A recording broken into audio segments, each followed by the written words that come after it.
Hello everyone, I'm Alka and today I want you for a moment to keep aside your books. I'm not here to make you learn in a traditional method. I'll be talking about which most people ignore and which most people complain about it.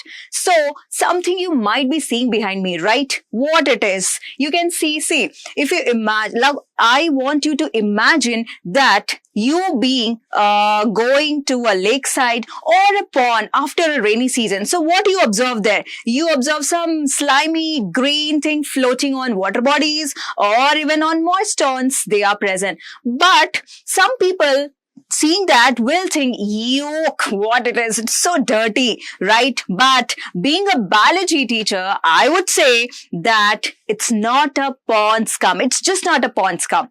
It's a powerhouse, okay? So, now you might be thinking what I'm talking about, what this green thing floating in water, it is called algae. Yes, you got it. I know some of you might have guessed it correctly. So today I'll be talking about algae. Algae, which is nature's tiny powerhouse. By the way, they are the silent engineers and one of the heroes of Earth. So today we'll be delving into the world of algae, which is also called as green gold. So are you ready? Okay, I'm ready too. I'm excited to tell you about more.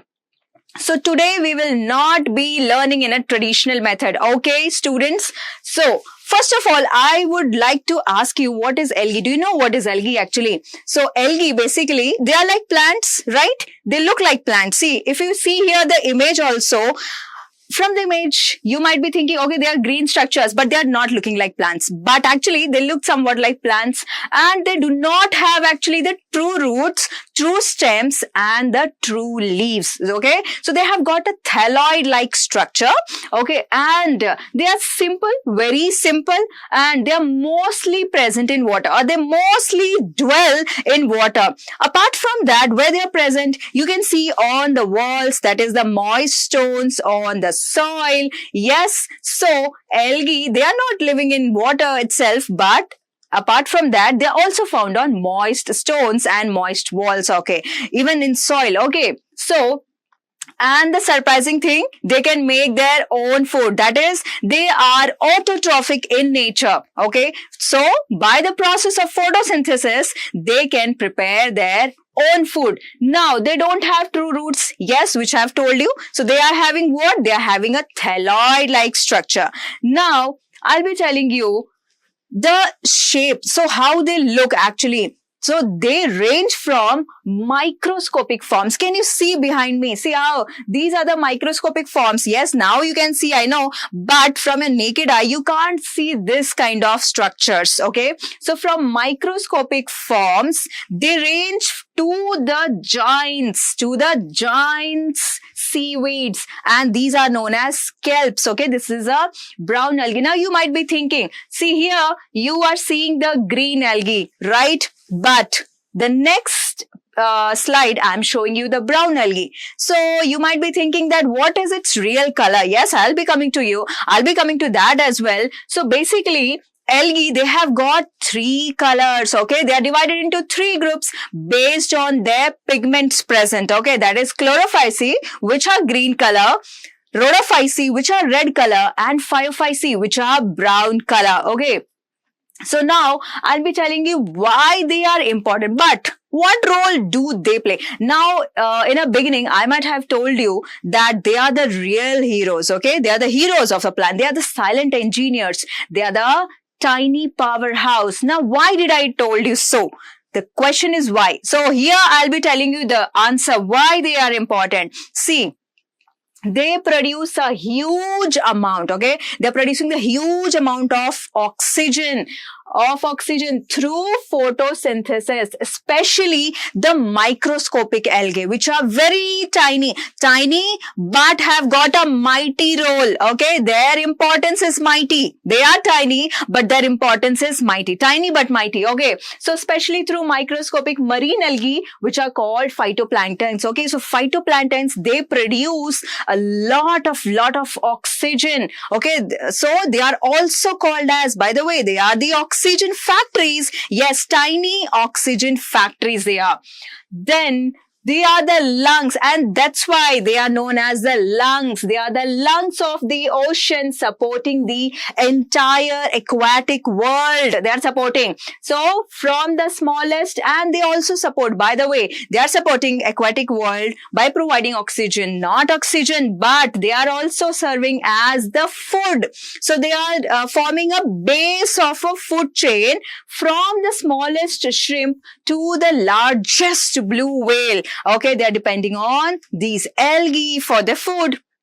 Okay, then what is the role in ecosystem? Okay, one I have given you, one I have told you that they are the oxygen factories. They are producing lots and lots of oxygen. But apart from there, they are primary producers. Again, I have told you, primary producers in aquatic world. So they are forming the base of a food chain from the smallest shrimp to the largest blue whale. All are depending on algae. They are primary producers, base of food chain. Then they are food for fish. Yes, I told you, food for fish and aquatic animals. Oxygen suppliers. Now, can you imagine have you ever thought that these ponds come, which we always complain about and which we ignore, mostly passing by, we ignore them, thinking, what is this, so slippery, slimy, right? But you might be now wondering what huge role it is playing, right? So without algae, aquatic life will collapse. It will collapse. They are that much important to aquatic world, not only to aquatic world, to the entire planet Earth. They are very important. So, yes, I was telling you about the different colors algae are present, right? That is the green algae, red algae, and brown algae. So, based on the pigments, they are differentiated. And green algae is, by the way, they are the closest relatives of plants. Can you see the beautiful pictures of green algae, wallworks? This is one of the green algae, wallworks, okay? The different, see?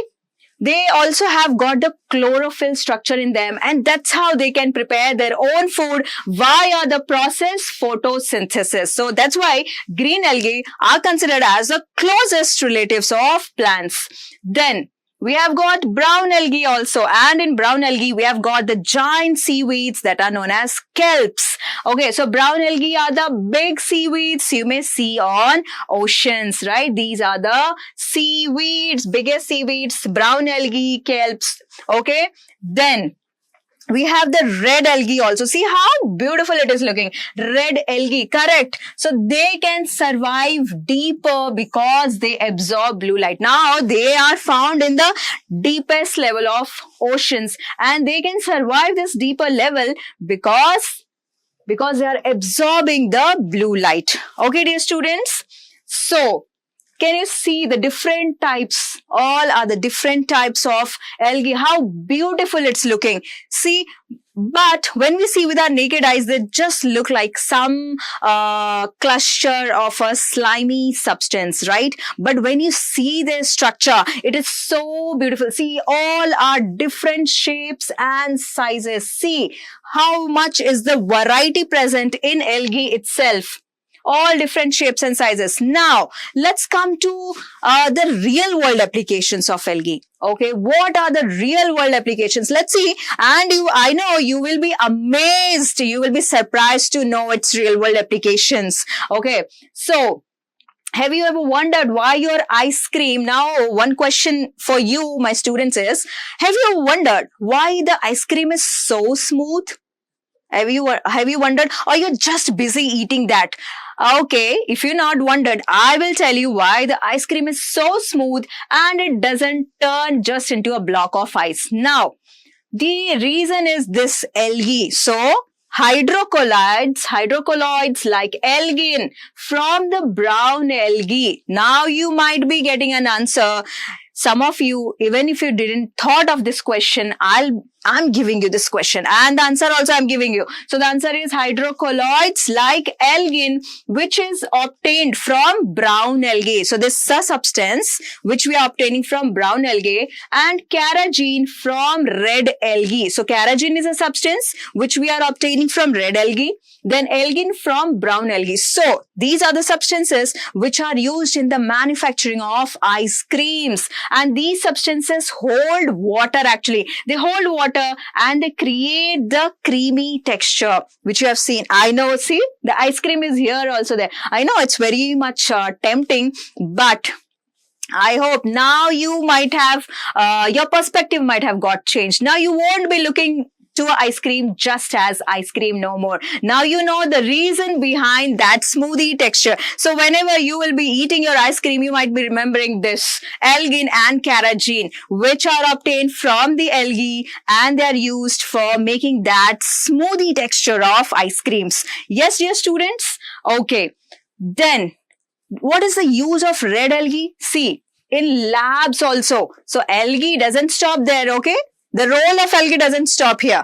We also use algae in labs. I know some of you might be in lower classes also. So you might have not experimented now, but when you will be going to higher classes, you will be definitely experimenting. You will be growing bacterial culture. You will be working with microorganisms. There in the labs, the agar that we used, okay? So it is obtained from none other than the algae itself. See, can you see? These are the Petri plates, okay? Petri dishes. Agar is there on which the microorganisms like bacteria have been grown, okay? So agar, it's actually like a jelly-like substance, and it is used in labs. It is derived from red algae. Now agar, where we are getting from? We are getting from red algae, not green, not brown, but red algae. Red algae, that is the Gelidium and Gracilaria. Now these are the two algae, that is the Gelidium and Gracilaria, from where we are obtaining the agar. Then without it, modern microbiology would struggle to exist. See how many things are depending on just algae. Can you see? Now, I'll tell you another mind-boggling fact. Another. Are you ready for that? Are you ready? Okay, so let's see another fact. I know some of you might be knowing, but many of you wouldn't have been known that it's also the snack of astronauts. See, astronauts, they can't carry all the heavy protein powders with themselves. So, what they're carrying? They are actually carrying the Chlorella and Spirulina, okay? They are the unicellular algae, okay? Unicellular means single cell algae, okay? They are single cell algae. They are incredible rich in proteins and vitamins. So, they are a very good source of proteins and the vitamins, and they are used as food supplements, okay? So this algae, that is the, which one? Green algae, especially green algae, Chlorella and Spirulina, okay? They are used as food supplements by space travelers. So they provide maximum nutrition with minimum weight. Again, tiny but mighty. Now you might be knowing, okay, now you got a perfect sentence for algae, I think. Tiny but mighty. If you remember this also, you will be remembering all the all the benefits that the algae is providing, okay? How we are getting helped by the algae. Then, are you ready for another mind-boggling fact? That is the future. Now, this algae is again a future of fuel. I know many of you are aware, like how the petrol, diesel prices, all they just shoot up, right? Sometimes they shoot up because if they are less in amount, so because to form the petrol and the diesel, it takes millions of years students. And again, it is a different story altogether. I'll not be talking about petrol. I'll be talking about algae today. So let's stick to algae. So this is a future of fuel also, right? How many of you were knowing this, or it's a new fact for you?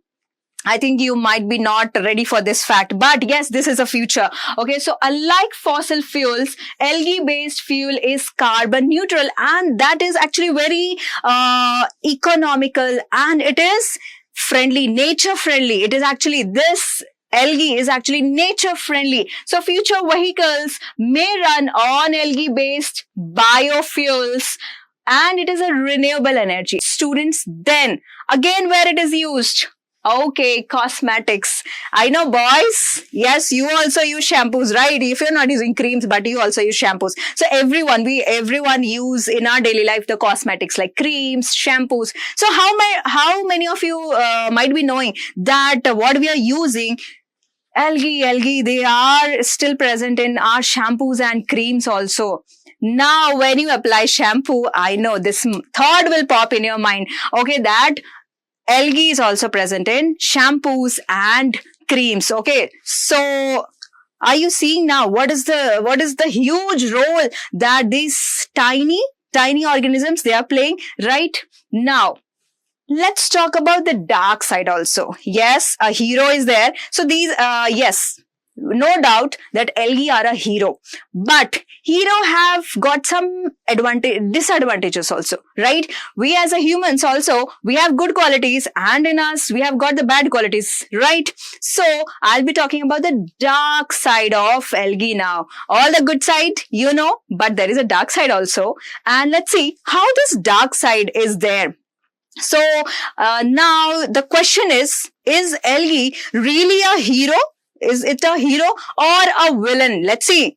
Okay, so the dark side is algal bloom. Okay, now when too many fertilizers, now fertilizers are I'm talking about chemical fertilizers here, that is the nitrates and phosphates, they are dumped into water bodies, algae grow out of control and that is called bloom. It's just the speed, the growth is enormous. Okay, it's growing hugely at a rapid scale. Okay, at a rapid, faster scale, it is growing. Okay, so that is called an algal bloom. Okay, growing rapidly, growing enormously. That is algal bloom. Now, which is helping or supporting that process? It is the fertilizers. That is the nitrates and phosphates. Okay, so again, they carpet. Now, what happens when they grow at enormous rate, when they spread in the entire water body? What happens? They form a carpet. They carpet the entire surface. You might have also seen many times some of the ponds, they are all green. The entire pond and lake is covered by a green structure. What that is? It is algae. They carpet the entire surface, blocking the sunlight. Now, they are blocking the sunlight. Now, what happens? What is the result of it? As a result of it, when these are present, yes, they are not even immortal. They are also mortal. They will also die someday. Algae will also die someday. So what happens when they die? Bacteria consume. Now the microorganisms present in water, they will consume all the oxygen to decompose these algae. And what will happen after that? What is the result? So result is the water becomes hypoxic. Now what is hypoxic? It is actually a dead zone. That means it is becoming deficient of oxygen. There will be less because bacteria is taking all the oxygen to decompose them. So now the water is becoming hypoxic, which means less oxygen is now present in water body. As a result, it will kill all the organisms, that is the fish, whatever small big organisms are present in their water body they are dwelling, they will be affected. They will start be getting dead. Okay, so it forms a dead zone and fish suffocating the fish, making them dead. So some algae even release toxins. Now another dark side. Some algae, they even release toxins which are harmful to humans as well as animals. Okay, now let's see. Another fact, that is algal bloom is often called underwater bushfire.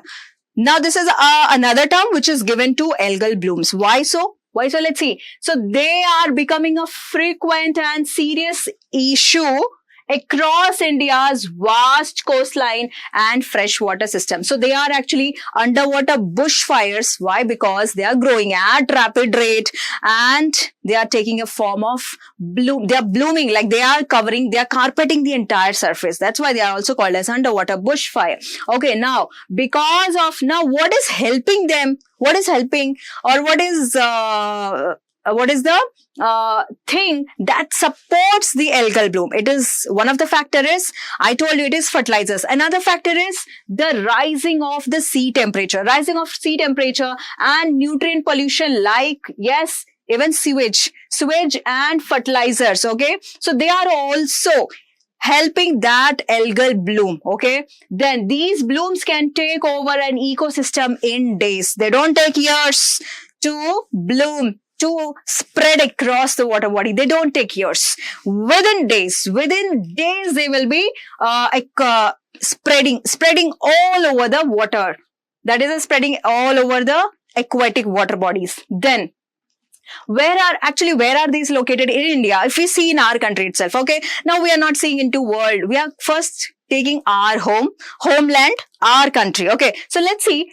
Where is this now? As it is a concern, as it's a rising issue of the algal bloom. So let's see where in our country they are present. So researchers, as per the researchers and the Indian National Center for Ocean Information Services, as per this body, that is the Indian National Center for Ocean Information Services, they have identified several hotspots across the country. So, hotspots of what? Hotspots of algal bloom. Now, let me take you to the to our country where they are present. Okay, so first, yes, they are also present in West Coast. In West Coast, where Arabian Sea, okay, in Arabian Sea, West Coast. So there are significant blooms of the bioluminescent. Now these blooms, can you see here the shining bluish light? Actually, they are bioluminescent algal blooms, which are observed in the West Coast of our country, across the Arabian Sea, And what is that algae? Which is a bioluminescent algae, that is Noctiluca scintillans. Okay, Noctiluca scintillans, they are frequently observed along the West Coast. Now, which states come along the West Coast? They are Karnataka, Goa and Maharashtra. So, this is the western coast, right? This is the western coast. Maharashtra, Karnataka, Goa. So along this coastline, a bioluminescent algae is present, okay? Which is Noctiluca scintillans. Okay, clear. Then we have East Coast also. In East Coast also, these algal blooms are present. That is on a Bay of Bengal side. So, the coastal waters near Odisha, okay, that is this. See, this is our east coast. So, near Odisha, Andhra Pradesh. Yes, can you see? So, they are present along that region also. So, near Odisha, specifically the area is also given, that is Gopalpur.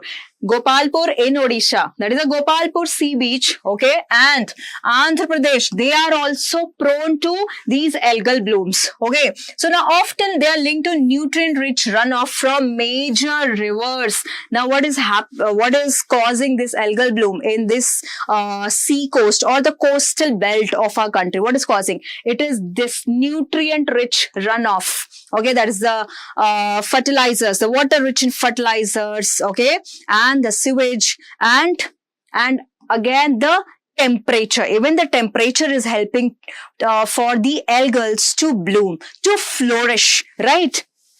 Then, where they are present, apart from East and West Coast, where they are present. Okay, so then we have got some of the sensitive marine ecosystems also, like that is the Gulf of Mannar. Okay, the Gulf of Mannar, which is famous for its coral reefs, is under stress from algal blooms. Now, apart from east and western coast of our country, there is a Gulf of Mannar. In Gulf of Mannar also, these algal blooms are taking the control. Okay, and it is a stressful condition there. So, it smothers corals. Now, it is affecting the coral reefs which are present in this Gulf of Mannar, which is actually a sensitive marine ecosystem. Now, let's see where they are present elsewhere apart from the coastal region. So, they are present in some of the very famous lakes.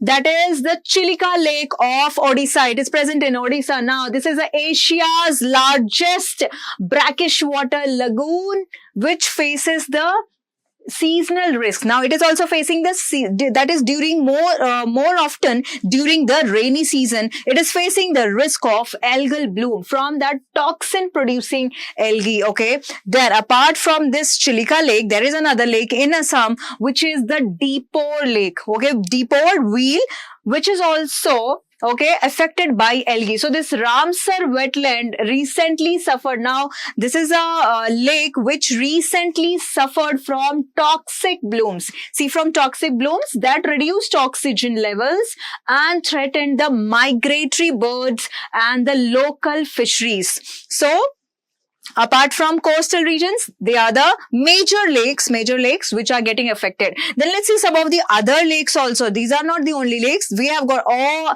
other lakes also. So let's see, apart from these, there are so many urban lakes, not so many, but yes, very few major urban lakes are there which frequently experience the green tides. Okay, they are experiencing the green. So in figure also, it's quite visible. Now can you see this? This is a Hussain Sagar lake picture. Okay, so here also we can see in Hussain Sagar Lake, which is in Telangana, Hyderabad, and Dal Lake in Kashmir, then Vembanad Lake in Kerala. So all these famous lakes, they are also experiencing this algal bloom. They are also suffering from this algal bloom. Okay, then let's see what are the harmful incidents. Let's see some of the harmful incidents also which are caused by the algae. So while algae, they provide oxygen, they are providing oxygen, right? But a bloom, which is an explosive growth, they can be catastrophic. So oxygen, no doubt that algae is providing the oxygen. They are the tiny oxygen factories, yes.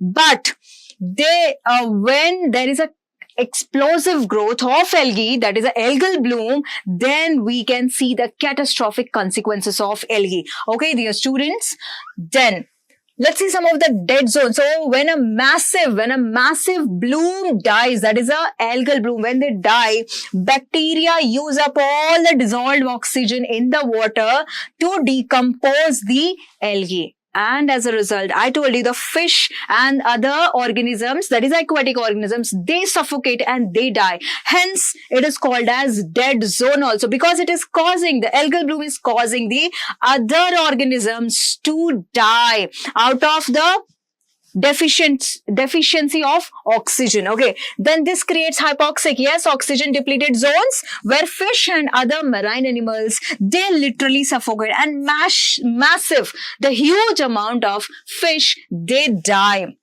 They have been recorded along the coasts of Kerala. Now, this is a real case, okay, this is a real scenario where due to this algal bloom, the coastal areas of Karnataka and Kerala are getting affected because many of the massive amount, that is a huge amount of fish, they are getting died, okay. So, during the intense Noctiluca blooms, I've told you, they are the bioluminescent algal blooms. They shine like a light during the night, right?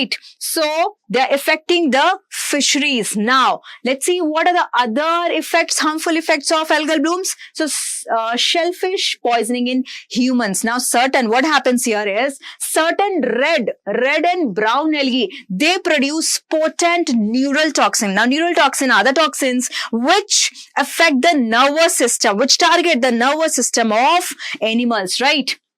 Neurotoxins. Now, when humans eat these shellfish, okay, shellfish like mussels and clams, okay, that have filtered these toxic algae, what happens? They can suffer from PSP and ASP. Now, what is PSP and ASP?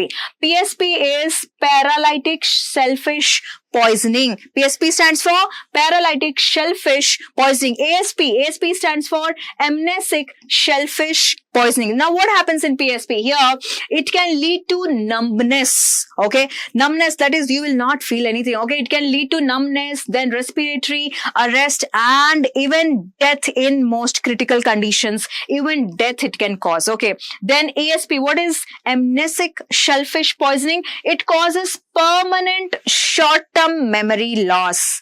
Now, you might be scared of eating fishes, right? But don't be scared. It's just we have to take precautionary measures. Okay, so this can cause, now amnesic shellfish poisoning, they can cause permanent short-term memory loss. Okay, now we know that eating fish increases your memory, but what it is doing? It is causing the reverse. That is your memory, or it will be a short-term. You might experience a permanent short-term memory loss. Okay. So in nature, everything is possible. It's two ways always. Okay. Now, coral smothering. We have also seen that how they are affecting the coral reefs. So in places like the Gulf of Mannar, we have seen algae can grow over coral reefs. Then this blocks sunlight and disrupts coral feeding. Blocking sunlight, this is blocking sunlight and it is disrupting the coral feeding, okay, which leads to coral bleaching and reef degradation. Clear, dear students? Okay, then let's see what is how it is impacting the economy. Okay, again, if it is impacting the fish, the marine organisms, indirectly it is also impacting the economy. Let's see how it is impacting. See, fisheries and tourism sector, they also get affected by this algal bloom. Now, fisheries, how? See, blooms, they ruin the taste of fish. They ruin the taste of fish or make them toxic to sell. Now, if they are toxic, anyone would not buy. Of course, it's an obvious reason that no one would buy a toxic fish. So devastating the livelihoods of thousands of fishing families in states like Tamil Nadu and Kerala. Now, Tamil Nadu and Kerala, these are the states which are highly impacted by the algal bloom because they are directly impacting the fisheries. Okay, that's how they're impacting. Again, if there will be no selling, so the fishermen's, their family, they will be at loss. So that's how they are affecting the economy. Okay, then even the tourism is affected. So during rainy season, no one would love to go at places where it all stinks and smells and the water is all having a carpet, that is a green carpet filled with the algal bloom. Okay, no one would love to go to that place, right? So the murky and smelly water and the no swimming signs. Of course, you can't swim in that water. It doesn't make suitable for swimming. Okay. So these signs, they drive tourists away from beautiful beaches like those in Goa. So we know that Goa is very famous for all the beautiful beaches. Not only Goa, we have so many beautiful beaches in our country. But sadly, the algal bloom is affecting them and indirectly they are affecting the tourism also. So now you got to know how they are affecting the economy also, the algal bloom. Yes. Okay. Now, see, can you see how the images? See, fisheries, all the fish which have become toxic, now they can't be sold anymore and hence money, there will be no money rolling, okay, for the fishermen's. Clear, students? Then, let's see why are algal blooms increasing in India. Now, what is the factor? We have seen now what is the positive side of algae, what is the negative side of algae, and what is causing algal blooms. Yes, we have seen what are the factors that promote the algal bloom, but why they are increasing in India. Let's see why they are increasing in India. So, urbanization. One factor is urbanization. That is the increase or the growth in the cities. Okay, that is the urbanization. Then untreated sewage. Okay, untreated sewage, agricultural runoff. We have seen agricultural runoff. Then climate change also. That is a warmer water. Okay, warmer water results in, or it is helping to grow the algae at a faster pace, right? So warmer water equals to faster growth of algae. So these are the basically factors, that is the urbanization, like the land, the villages, the forests, they are turning into cities. So urbanization, untreated sewage, agricultural runoff like the nitrate and phosphate rich water, and the climate change, that is the increase or the rise in the sea temperature. All these factors lead to the algal bloom, increase in algal bloom in our country. Okay, and these are basically the human activities. So now what is the major cause? It's the human activities which are fueling the algal blooms. So circling back, so humans, yes, what they are causing? They are causing this algae, this beautiful algae. Now you know who is the real villain. Is it algae or is it human activities? It's the human activities which is the real villain. Algae are not the villain. They are really a hero of the planet. Okay, but what is making? So humans, what they are doing? They are bringing out the dark side. So they are bringing out the dark side of algae. They are bringing out the negative qualities of algae. It's the human which is forcing algae to become as a villain, but algae is not a villain. Okay, so human activities, they are fueling the algal. So now let's talk about the prevention. We have talked a lot about the problem, but what is the prevention? Yes, we can prevent it. So how we can prevent it? The best way to prevent is to stop feeding them. If we stop feeding them, then we can prevent the algal, that is the catastrophic effect of algae, that is the algal bloom, we can stop. And another method is by reducing the amount of untreated sewage and chemical fertilizers that flow into rivers. Usually what happens, all this sewage and the untreated sewage and the chemical fertilizers, they are all dumped directly into the rivers without treating them, which is helping algae to bloom. That is a catastrophic, and it is helping them to make catastrophic, right? So if we follow these two steps, we can prevent the growth of algae in a fearful manner. Okay, we can stop the algal bloom. Okay, clear, students? Now we know that algae for sure. Now we know at the end of the day, what are they? Algae, they are the real heroes only. I've told you that humans, they have brought out the dark side of algae, but they will always be, the algae will always be the tiny oxygen factories, then the future fuel producers, and the silent supporters of life on Earth. Without making much noise, they are silently supporting the Earth. Hence, there is no doubt about it that they are also called the silent engineers or the green gold. They are actually the gold of our planet. Okay, but let's see the next. What is next about algae? So, structure of algae. Yes, that's also very important. Can you see? In a beginning only, I have shown you the different shapes, right? From microscopic to the large giant weeds and the different types of algae. Yes, the Chlorophyceae, Phaeophyceae and Rhodophyceae. Now, what are the structure of it? So, to know more about the structure of algae, follow EduWhy Tutors. Subscribe and we will see you in a class.